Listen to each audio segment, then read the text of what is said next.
Hello everyone, welcome back to March 3, Part 3 of March Current Affair Magazine. सो घटना चक्र की current affair की magazine UP PCS and RO वाले exam के लिए हम कवर कर रहे थे। ये मार्च का थर्ड पार्ट है, लास्ट पार्ट है। ओके, अब तक हमने ये जो इसमें बजट था और इकोनॉमिक सर्वे था, मैंने आपको बताया था कि लास्ट में वो कवर करूँगा अलग वीडियो में। एंड नेशनल करंट अफेयर्स हमने कवर कर लिए थे, इंटरनेशनल कवर हो गया था एंड इकोनॉमिक कवर हो गया था। आज की वीडियो में एंड साइंस एंड टेक भी हो गया था। आज की वीडियो में हम environment, short news and sports news cover करेंगे। Okay,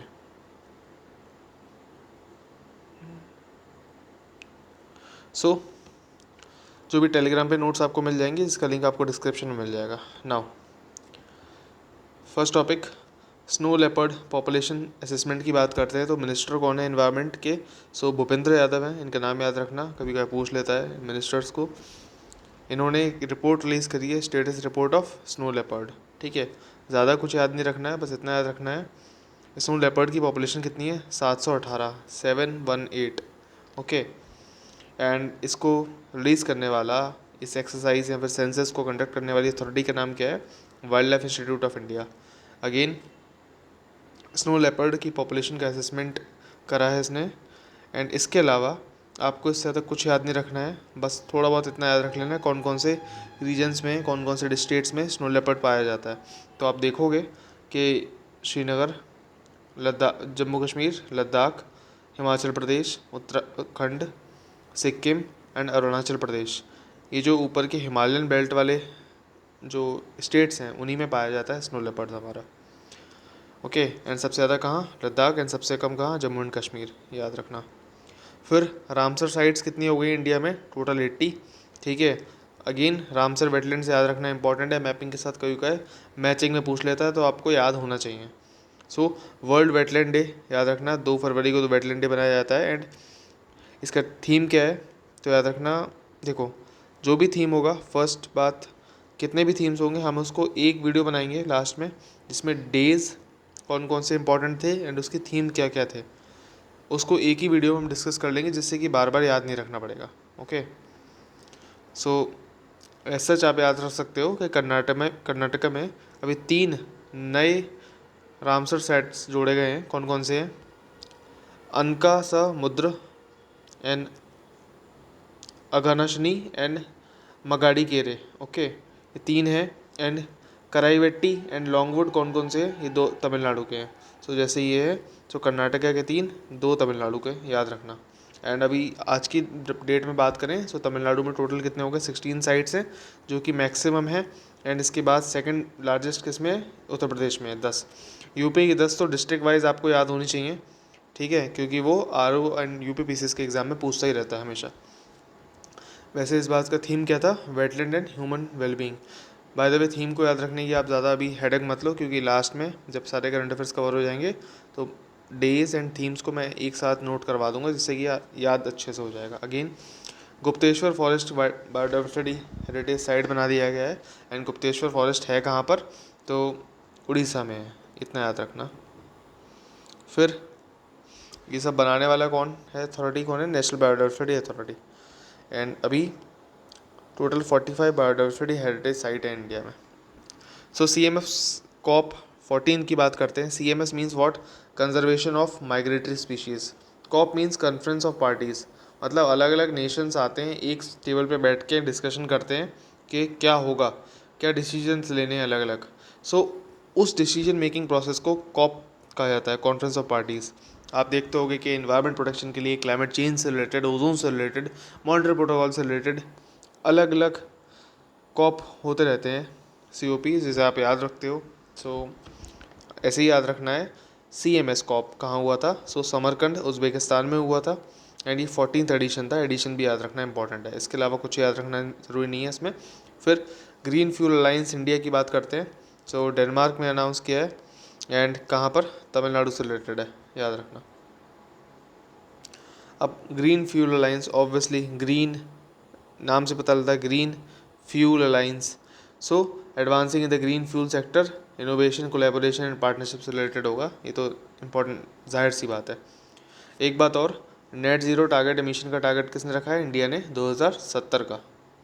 net zero means what, कितना हम कार्बन CO2 एमिट करते हैं एंड कितना हम CO2 एब्जॉर्व करते हैं वो इक्वल हो जाएगा। सो ये net zero.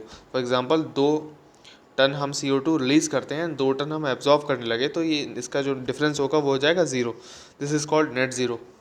Again vulture restaurant कहाँ खोला गया है, तो झारखंड में, याद रखना, ठीक है। इससे ज़्यादा इसमें ज़्यादा जानने की ज़रूरत नहीं है, but again schedule 1 of wild life protection act याद रखना है। शेड्यूल 1 में आता है वाइल्ड लाइफ प्रोटेक्शन एक्ट के, क्रिटिकली एंडेंजर्ड है, ठीक है। बेसिकली आर के लिए इतना याद रखने की ज़रूरत नहीं है, इसकी स्पीशी कौन कौन सी आप पढ़ सकते हो, जो कि मैंने मार्क कर दी है। अगेन एक बात और, अभी हम वाइल्ड लाइफ प्रोटेक्शन एक्ट पे थोड़ा डेप्थ में बात करेंगे आगे, एंड शेड्यूल 1 में क्या है, शेड्यूल 2 क्या है, सब देख लेंगे। National framework for climate services की बात करते हैं, तो इसको रिलीज़ किसने किया है, तो IMD, इंडियन मेट्रोलॉजिकल डिपार्टमेंट। उसका हेडक्वार्टर कहाँ है, दिल्ली में है, एंड 1875 में ये बॉडी बनी थी, ओके। इसके अलावा कुछ इंपॉर्टेंट बात जो इससे रिलेटेड थी, इस टॉपिक से रिलेटेड, WAFES क्या है, weather analysis and forecast enabling system है, ठीक है। आप डेटाबेस से रिलेटेड है, आपका डिसीजन सपोर्ट करेगा। सो होगा क्या, वेदर एनालिसिस, वेदर की एनालिसिस करेगा एंड फोरकास्ट करने में आपको हेल्प करेगा, ठीक है। So it is just basically a decision support system, ठीक है। अगेन इससे रिलेटेड एक और कीवर्ड था, अप हीट, HEAT, ओके। ये क्या है, सो ये जो भी आपका मेट्रोलॉजिकल डिपार्टमेंट है उसका जो भी है, उसका क्या प्रभाव पड़ सकता है निम्नलिखित सेक्टर पर। कौन कौन से sector, urban, power, hydrology, health, energy, agriculture, transport, tourism, okay.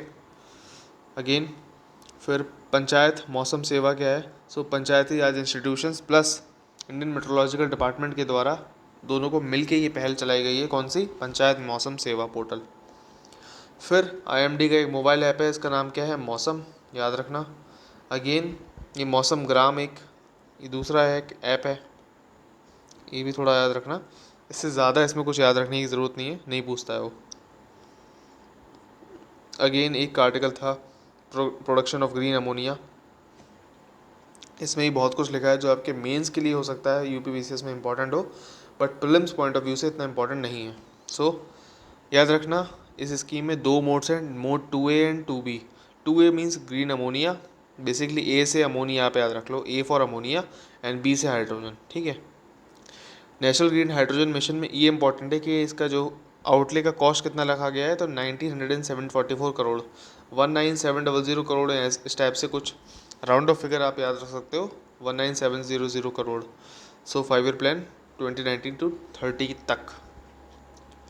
फिर कौन सा प्रोग्राम के अंडर, साइट प्रोग्राम के अंडर, इसकी फुल फॉर्म है strategic interventions for green hydrogen transition, okay. इससे ज़्यादा कुछ भी पढ़ने की इसमें आवश्यकता नहीं है एज पर प्री पर्सपेक्टिव।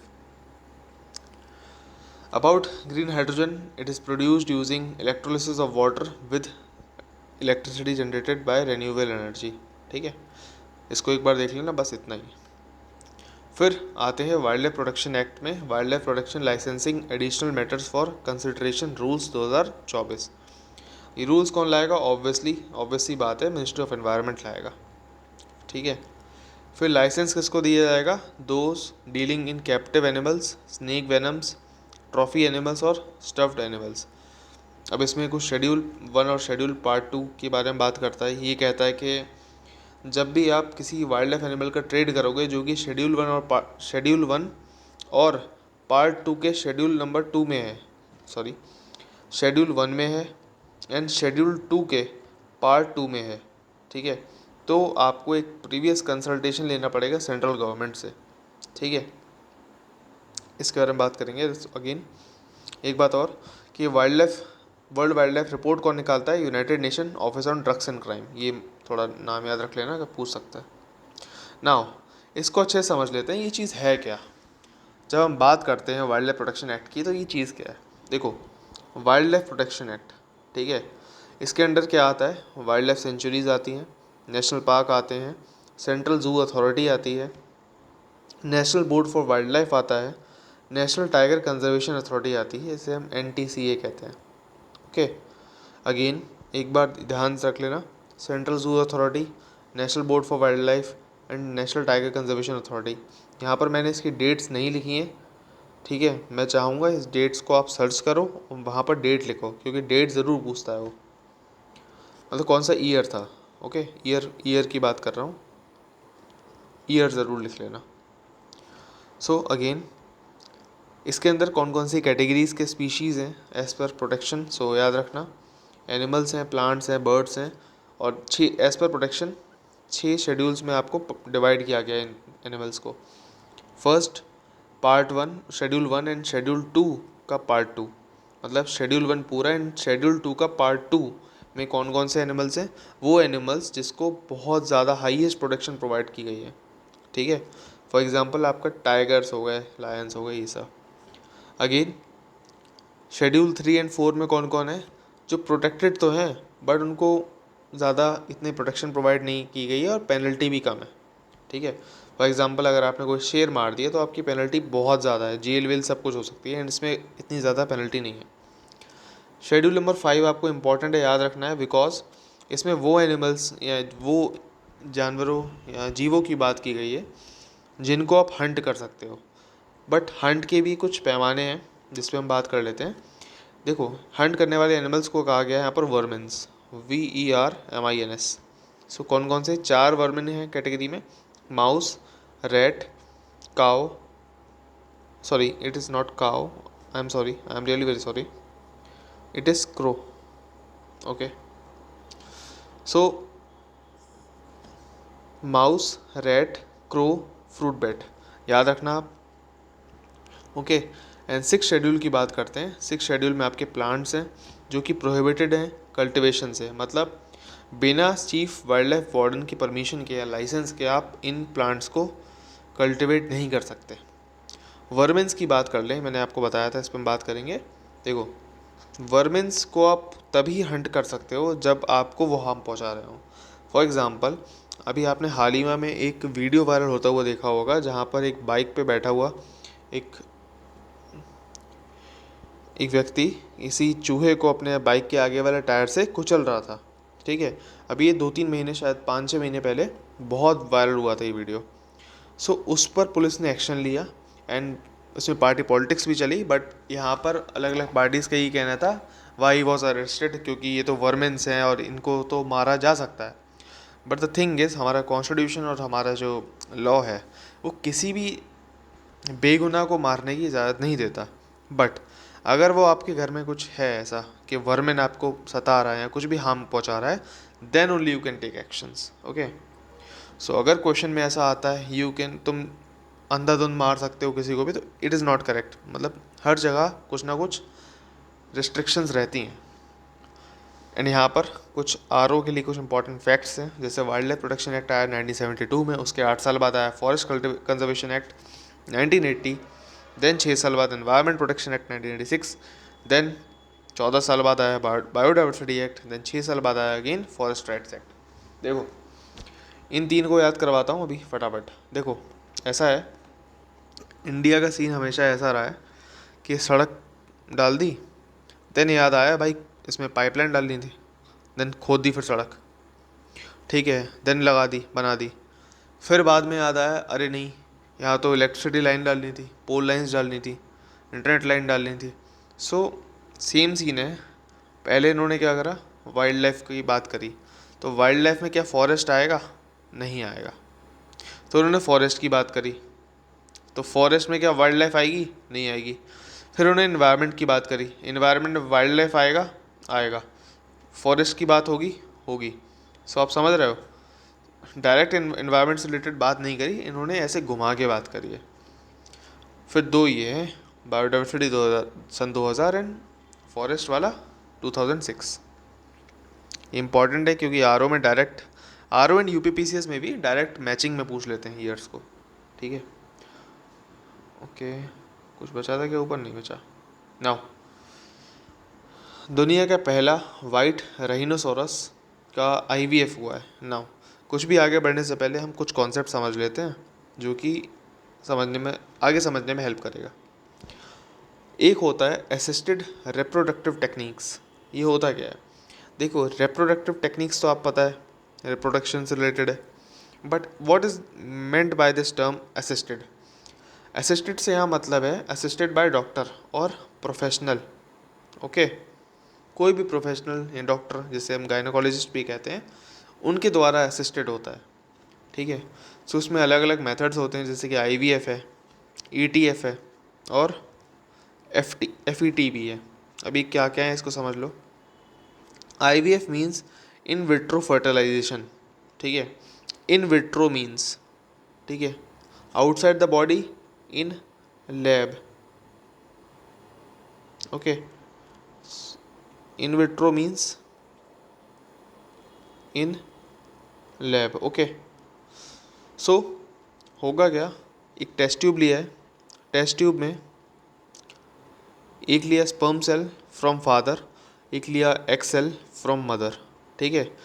इनको यहीं पर आपस में मैच होने दिया। कुछ समय बाद ये क्या होगा, जाइगोट बन जाएगा, ठीक है। And because these were DNA providers, ये बाद में धीरे से आके हम इसे ट्रांसफ़र कर देंगे।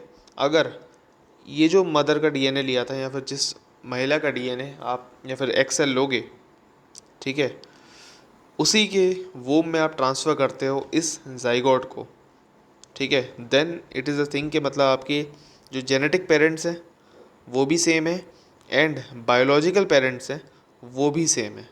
बट अगर आप किसी और महिला के वोम में ट्रांसफ़र करते हो ये जाइगोट, तो इसे कहते हैं सरोगेसी, ठीक है। एंड इन सरोगेसी, मैं यहाँ पर लिख देता हूँ इसे, सरोगेसी में genetic parents is not equal to biological parents.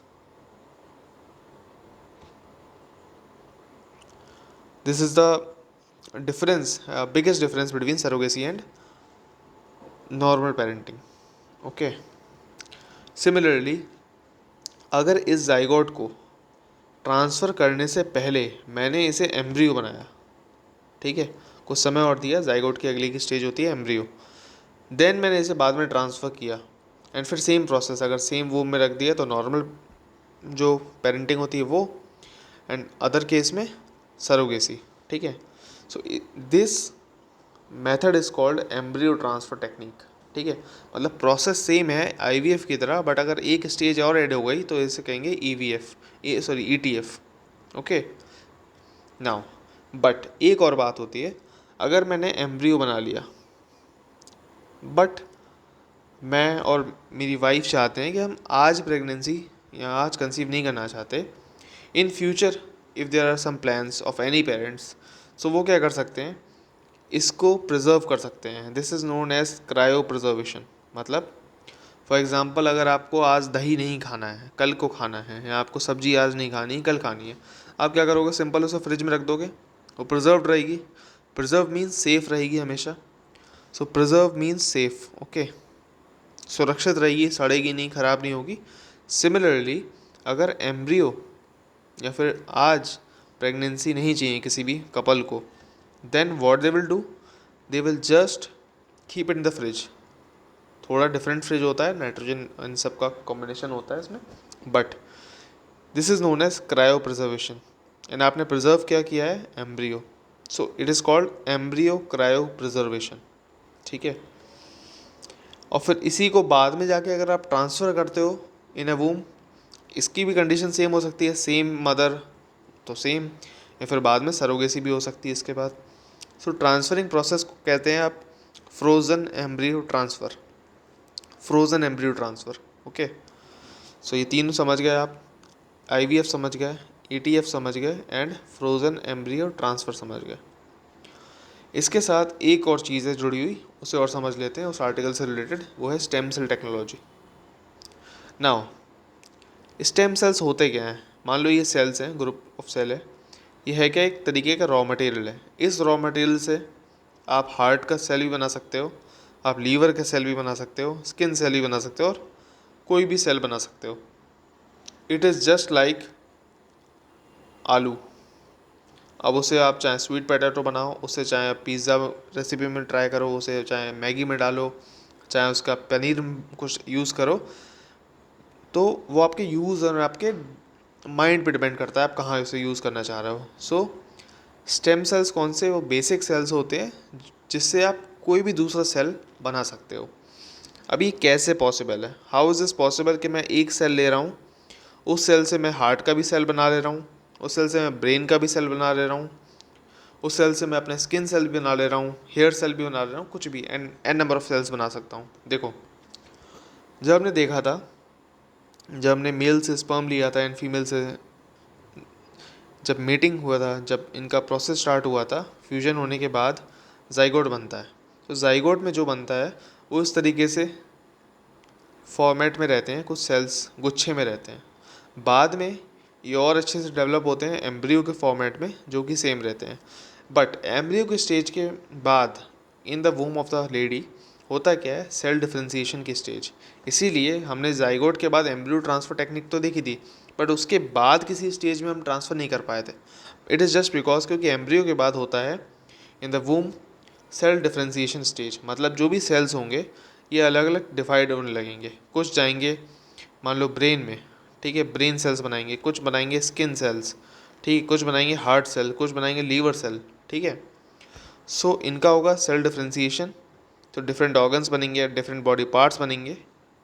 सो इस तरीके से आपका पूरा ह्यूमन बॉडी का फॉर्मेशन होता है। ओके, इसीलिए जाइगोट एम्ब्रियो को हम कहते हैं स्टेम सेल्स। Yes, correct. क्या अम्बिलिकल कॉर्ड हमारी स्टेम सेल है? Yes, it is also correct. And the bone marrow जो हमारी पाई जाती है वो भी स्टेम सेल है। ये तीन आपको याद रखने हैं क्योंकि ये अक्सर पूछे जाते हैं डिफरेंट डिफरेंट एग्जाम्स में, डिफरेंट डिफरेंट पीसीएस में। नाउ ह्यूमंस की बात करते हैं। सो इट इज़ इलीगल कि आप अपना कोई क्लोन बना लो। फॉर एग्जांपल, जस्ट सपोज करो मैंने स्टेम सेल लिया, मेरे पास अगर स्टेम सेल प्रिजर्व्ड है, अम्बिलिकल कॉर्ड मेरी प्रिजर्व है। आपको याद है क्रायो प्रिजर्वेशन मैंने अभी बताया था, मैंने उस मेथड से अपनी अम्बिलिकल कॉर्ड भी प्रिजर्व कर रखी है। अगर देन कल को मैं चाहूँ तो उसी उसी को लेके अपना कोई क्लोन बना सकता हूँ ऑब्वियसली। क्यों? क्योंकि उसमें जो स्पर्म वाला जीन था, पेरेंट वाला, एंड जो फीमेल वाला जीन था, वो दोनों तो सेम है।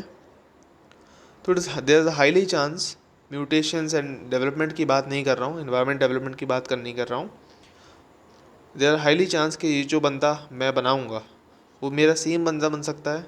It is called cloning, genetic cloning, ठीक है। So this is band and this is illegal in humans. But कुछ जो एनिमल्स हैं जो कि बहुत ही लास्ट डेज ऑफ एक्सटिंक्शन पे रहें, उनके लिए हम इसे पॉसिबल कर सकते हैं, लीगल है, क्योंकि हमें प्रिजर्व भी करना है एक स्पीशी को ना। ह्यूमंस की बात करें लीगल है, बट अगर आपको ब्लड कैंसर का ट्रीटमेंट करवाना है देन वो ब्लड फ्लो को ब्लड सेल्स को जनरेट करने के लिए आपको बोन मैरो का इस्तेमाल करते हैं। Okay, and this is legal. So this is an exception, याद रखना। सो आई होप आपको इतना समझ में आ गया होगा, ठीक है। अब आते हैं वापस आर्टिकल पे। देखो, वर्ल्ड का फर्स्ट वाइल्ड राइनोसोरस को आईवीएफ के साथ डेवलप किया गया है या बॉर्न एंड बॉटअप किया गया है। कैसे? देखो, दो टाइप के राइनोसोरस होते हैं वाइल्ड राइनोसोरस में, ठीक है। तो नॉर्दर्न एंड सदर्न। नॉर्दर्न वाले तो लगभग लगभग एक्सटिंक्ट हो चुके हैं क्योंकि जो मेल्स वाला है इट इज़ गॉन, एंड जो फीमेल वाला है, ठीक है, इसमें फीमेल पॉपुलेशन में बस दो ही बचे हैं। Okay, so only 2 female members are remaining while the last male members of northern white rhino died in 2018। ठीक है, यहाँ पर अगर हम egg of female northern white rhino की बात करते हैं तो उसका स्पर्म लिया गया है। मतलब मैंने भी बताया आपको, जो वाइट राइनो है नॉर्थर्न वाला, उसमें जो मेल वाला मेंबर है वो भी जल्दी में डेथ हो गई है उसकी 2018 में। सो बट फिर भी आईवीएफ का हमने यूज़ कैसे कर लिया, पेरेंट में मेल वाला तो चाहिए होता है ना। सो मेल हमने लिया है उसके स्टेम सेल से, ठीक है, जो कि मैंने आपको बताया अभी, ठीक है। स्टेम सेल्स तो आपको वहाँ से ही मिल सकते हैं ना, नॉर्मल जो बोन मैरो है, एंड बोन मैरो तो प्रेजेंट होती है, सो वहाँ से उन्होंने लिए है। सो आई होप आपको इतना समझ में आ गया होगा, एंड अब इसके अलावा कुछ भी एक्स्ट्रा पढ़ने की ज़रूरत नहीं है, ठीक है। नाउ पुंगनूर काउस की बात करें, सो इंडिजिनस ब्रीड है, इंडियन ब्रीड है। सो चित्तूर डिस्ट्रिक्ट ऑफ आंध्र प्रदेश में पाई जाती है, मूलतः पाई जाती है। तो एक बात और, पुंगनुर काउस की आप ज़रूर इमेज चेक करना, जब मोदी जी ने अभी कुछ जनवरी वाले महीने में शायद अपने एक वीडियो रिलीज़ किया था जो काउस को कुछ ना कुछ खिला रहे थे। सो वहाँ से ये करंट अफेयर्स में आया था पुंगनुर काऊ। ठीक है, एक बार आप सर्च ज़रूर करना, बहुत बहुत क्यूट सी गाय होती है, बहुत छोटी सी होती है। ठीक है, so shortest humped cattle in the world. ठीक है, सो इससे ज़्यादा कुछ याद रखने की ज़रूरत नहीं है।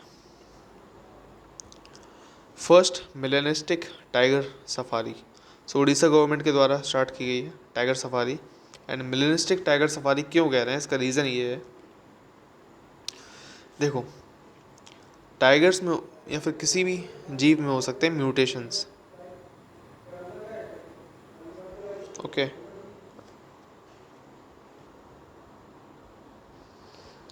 सो म्यूटेशंस हो सकते हैं, जेनेटिक म्यूटेशंस हो सकते हैं। एंड जो म्यूटेशन किसी जिस जीन में हुआ है उस जीन का नाम है एमिनोपेप्टिडेज क्यू। अब इसको याद रखने की ज़रूरत नहीं है इस जीन को, बट इतना समझ सकते हो इस टाइगर में म्यूटेशंस हो गए और उस पर ब्लैक स्ट्रिप्स आ गई हैं। सो बस इसीलिए इसका नाम आ गया है फर्स्ट मिलेनिस्टिक टाइगर सफारी, क्योंकि इसका जीन का नाम ही है। ओके, एंड ऑब्वियसली यहाँ से अलग अलग क्वेश्चंस आते हैं आपके, जैसे कि नेशनल पार्क कौन कौन से हैं, कौन से स्टेट में, तो ये मैचिंग के लिए पूछता है, तो याद रखने ही रखने। Again there is a project called Nilgiri tahr. So Nilgiri तहर याद रखना। नीलगिरी तहर एक एनिमल है, इसको आप गूगल पे सर्च करो, इसकी इमेजेस को एक बार दिमाग में बैठ जाएगा तो याद रहेगा। नीलगिरी कहाँ पर है, मुझे बताओ। नीलगिरी की जो पीक है, हाईएस्ट पीक नीलगिरी की कौन सी है, एंड ये कौन से स्टेट का पार्ट है। ठीक है, अगेन यहाँ से एक और क्वेश्चन आता है, प्रोजेक्ट टाइगर कब स्टार्ट हुआ था, प्रोजेक्ट एलिफेंट कब स्टार्ट हुआ था, एंड प्रोजेक्ट नील की तरह तो अभी 2024 में ही स्टार्ट हो रहा है। तो ये दो बताओ मुझे कहाँ पर है कमेंट सेक्शन में, क्योंकि ऑब्वियसली ये आरओ वाले एग्ज़ाम में पूछे गए हैं पहले भी एंड यूपीबीसीएस में भी। जब नील की तहर की बात करते हैं तो इस एनिमल का जिक्र बार बार आता है शिल्पादिकरम एंड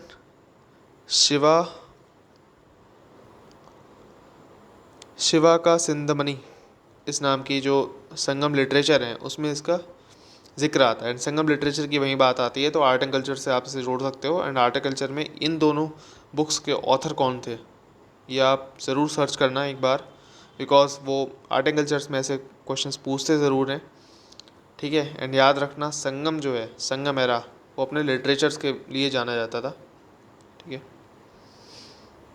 नमो 108 क्या है, एक फ्लावर है, एक लोटस फ्लावर है, जो कि Lucknow institute of CSIR NBRI national botanical research institute Lucknow ने डेवलप किया है जेनेटिकली। इसीलिए इसी में एक और याद रखना, एलोवेरा का नाम क्या है, साइंटिफिक जो भी रिलीज़ किया है उन्होंने, उसका नाम है NBRI का निहार। ठीक है, निहार शांति आंवला नहीं है, निहार एक एलोवेरा के वो है। फिर ग्लोबल रिस्क रिपोर्ट किसने निकाली है, वर्ल्ड इकोनॉमिक फोरम ने, इसके ज़्यादा कुछ याद रखने की ज़रूरत नहीं है। शॉर्ट न्यूज़ की बात करते हैं तो याद रखना सिंदरसोरा मरई क्या है, so it is just a dinosaur, सिंदरसोरा मरई।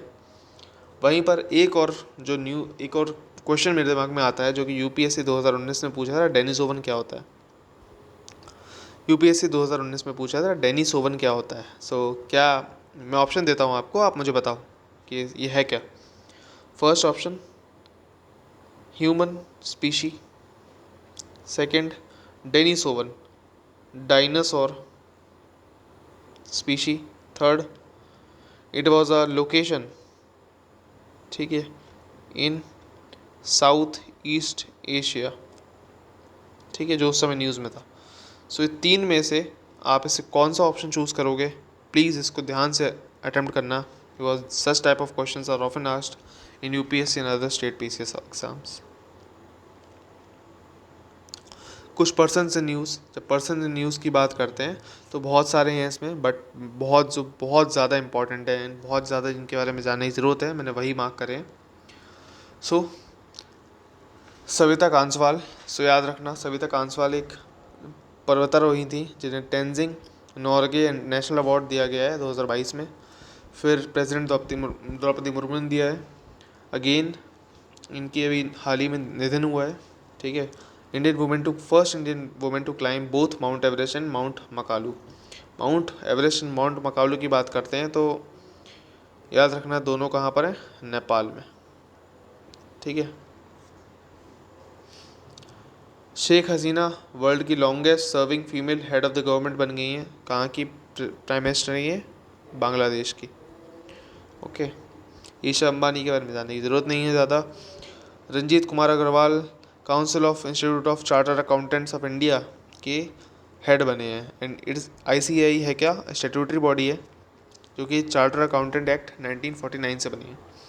एंड ये मिनिस्ट्री ऑफ कॉर्पोरेट अफेयर्स के अंडर आती है, ना कि फाइनेंस के, ना कि कॉमर्स के। किसके अंदर, कॉर्पोरेट अफेयर्स के। ईश्वर चंद्र वर्मा की बात करते हैं। सो पद्मश्री मिला है इन्हें 2023 में। एलेक्जेंडर स्टब प्रेसिडेंट फिनलैंड के बने हैं।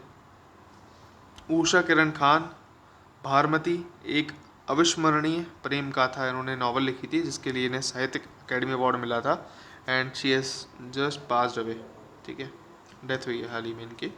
पीटी उषा की बात करते हैं, president of Indian Olympic association. वहीं पीटी उषा के अलावा हम बात करते हैं बास्केटबॉल एसोसिएशन का, फेडरेशन का हेड कौन है, तो आदव अर्जुन। एंड टेबल टेनिस की कौन है, मेघना एलावत। जज नवाफ सालम की बात करते हैं, president of international court of justice बने हैं। एक बात और जो मैं एक्स्ट्रा लिखता हूँ वो ज़रूरी होता है याद रखने का, बिकॉज क्योंकि कहीं ना कहीं पास्ट करंट अफेयर्स में वो था। ठीक है, इसलिए मैं लिखता हूँ। ओके।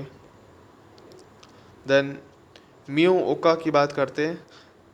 मियो ओका वाले पार्ट में इतना जानने की ज़रूरत नहीं है, बट इतना ज़रूर याद रखते हैं कि मनीला जो लोकेशन दी है वो कहाँ की कैपिटल है, तो फिलीपींस की कैपिटल है। एंड फिलीपींस कहाँ पर है, ठीक है।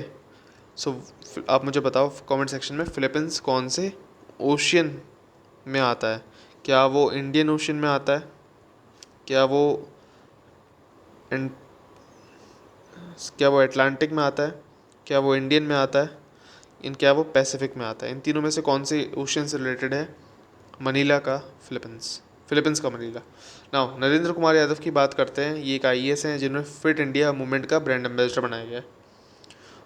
ओके। अहमद अवाद बिन मुबारक न्यू प्राइम मिनिस्टर बने हैं यमन के। इतना जानने की ज़रूरत नहीं है, इसे छोड़ो। Champai Soren chief minister of Jharkhand. नित्य आनंद, इनको भी नहीं। नो। राधा रतूड़ी याद रखना, first women chief secretary of Uttarakhand, क्योंकि ये फर्स्ट वुमेन है इसलिए याद रखने की ज़रूरत है। अगेन सुल्तान इब्राहिम की बात करें तो 17th king of Malaysia.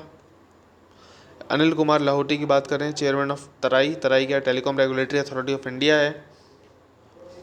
Okay. Then तेशरिंग टोगबे की बात करते हैं तो prime minister of Bhutan.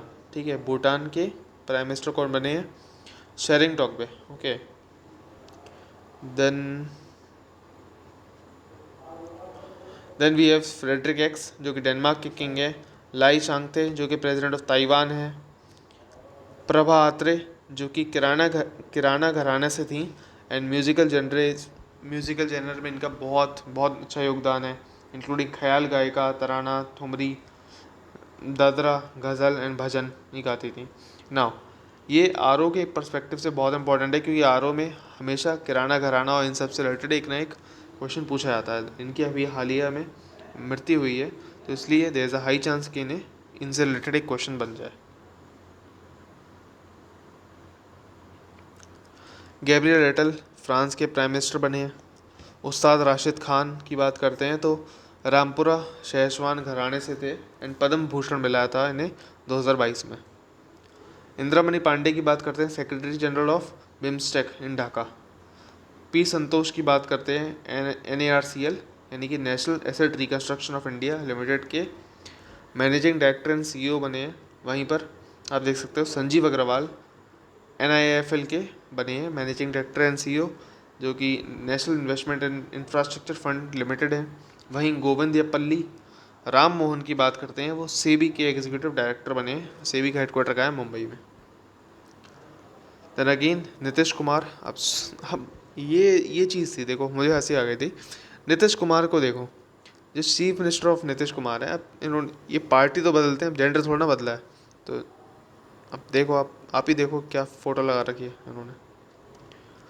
So doctor Saveeran doctor Saveera Prakash, first women from the minority Hindu community, जो कि पाकिस्तान की खैबर पख्तूनवा डिस्ट्रिक्ट स्टेट में प्रोविंस में इलेक्ट हुई हैं। देन कुछ places in news, Alabama, USA का अलाबामा स्टेट क्यों न्यूज़ में था? बिकॉज यहाँ पर एक मर्डरर जिसने खून किया है उसकी नाइट्रोजन गैस से हत्या की गई है या फिर एग्जीक्यूट किया गया है, कैपिटल पनिशमेंट प्रोवाइड की गई है। देन संभल न्यूज़ में था बिकॉज यहाँ पर श्री कल्की धाम टेम्पल को यहाँ पर फाउंडेशन स्टोन दी गई है मोदी जी के द्वारा। एंड कल संभल के कौन कौन से बॉर्डरिंग डिस्ट्रिक्ट्स हैं वो आप मुझे ज़रूर बताओ एक बार।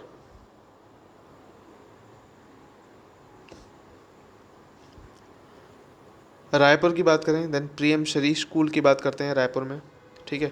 सो रायपुर में इनाग्रेट किए गए थे पीएम श्री स्कूल। किसने इनाग्रेट किए वो छोड़ो, बट पीएम श्री स्कूल ये सेंट्रली स्पॉन्सर्ड स्कूल्स होते हैं जो कि डेवलप करने हैं more than 14,500 PM Shri schools. और यहाँ पर कुछ लर्निंग एक्सपीरियंस अलग से दिया जाता है, गुड फिजिकल इंफ्रास्ट्रक्चर प्रोवाइड करना है।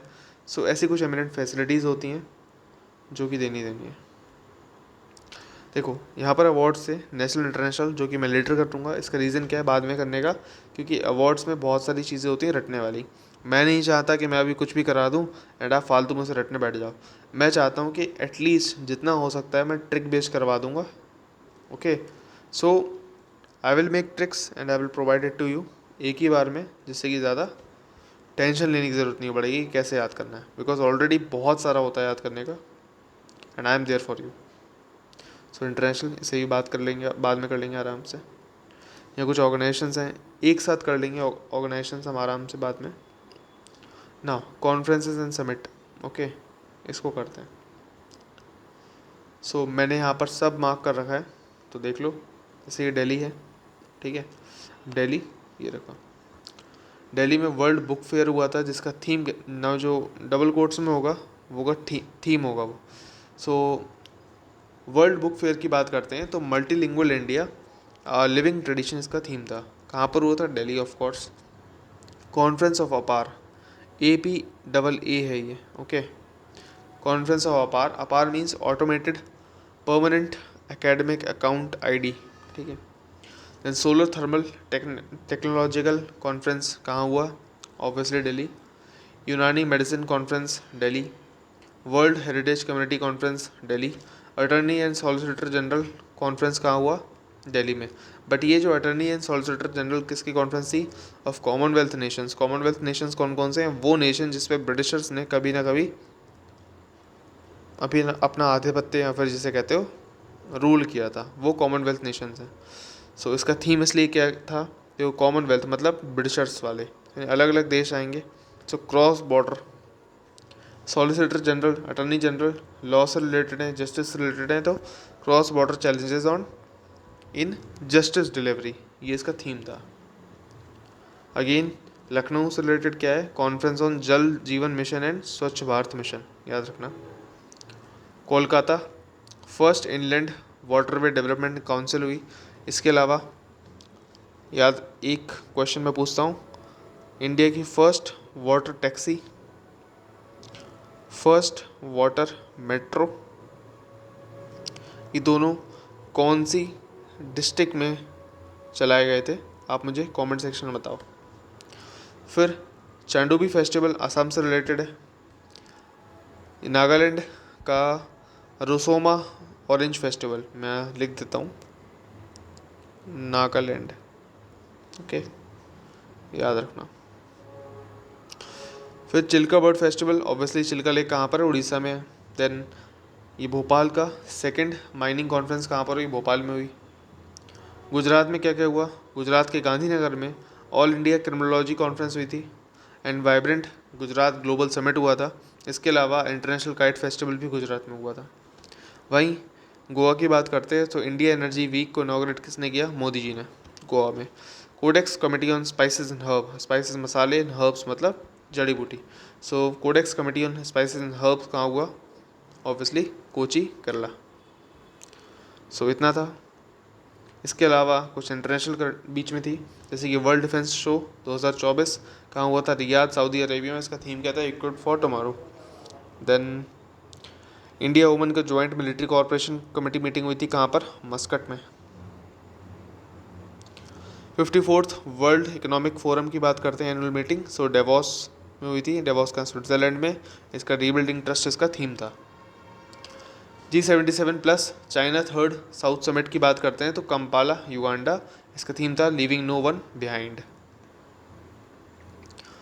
नॉन अलाइंग मूवमेंट 2024 की बात करते हैं, कंपाला युगांडा अगेन। नाउ अब यहाँ पर कुछ इंपॉर्टेंट डेज आते हैं। देखो इंपॉर्टेंट डेज बहुत सारे होते हैं, ठीक है, क्योंकि सिर्फ हमें एक महीने के इंपॉर्टेंट डेज नहीं करने हैं, हमें ऑलरेडी लास्ट के कम से कम 6 से 8 महीने के इंपॉर्टेंट डेज करने हैं। सो जब एग्ज़ाम्स होगा, एग्ज़ाम से लगभग 2 महीने, डेढ़ महीने पहले या 2 महीने पहले आपको वीडियो मिल जाएगी, जिसमें इंपॉर्टेंट डेज और इंपॉर्टेंट जो भी बहुत सारे इवेंट जो मैं अभी लेटर कर रहा हूँ ना, कि हम बाद में कर लेंगे, उनको सबको कंपाइल करके एक साथ विद ट्रिक्स एंड इसी तरीके से कंपाइल कर दूंगा जैसे कि अभी आपने देखा, इस तरीके से, जिससे कि आपको याद करने में बहुत ईजी रहेगा, ठीक है। So I hope this is clear.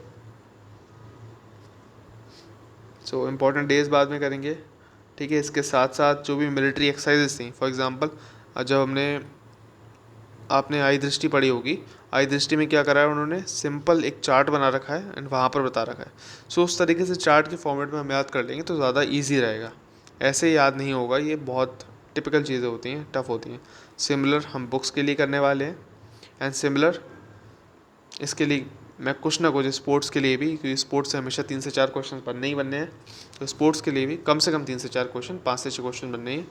तो इसके लिए मैं क्या करूँगा, जो भी ट्रिक्स बना सकता हूँ उन ट्रिक्स के साथ किसी वीडियो में हम बात करेंगे आराम से। सो जो भी मार्च में मेरी तरफ से इस महीने होना था, मार्च में हो चुका है। जो चीज़ें बची हैं वो परेशान मत होना, मिल जाएंगी, टाइम टू टाइम मिल जाएंगी। मिलते नेक्स्ट वीडियो में, तब तक ले जय हिंद, वंदे मातरम।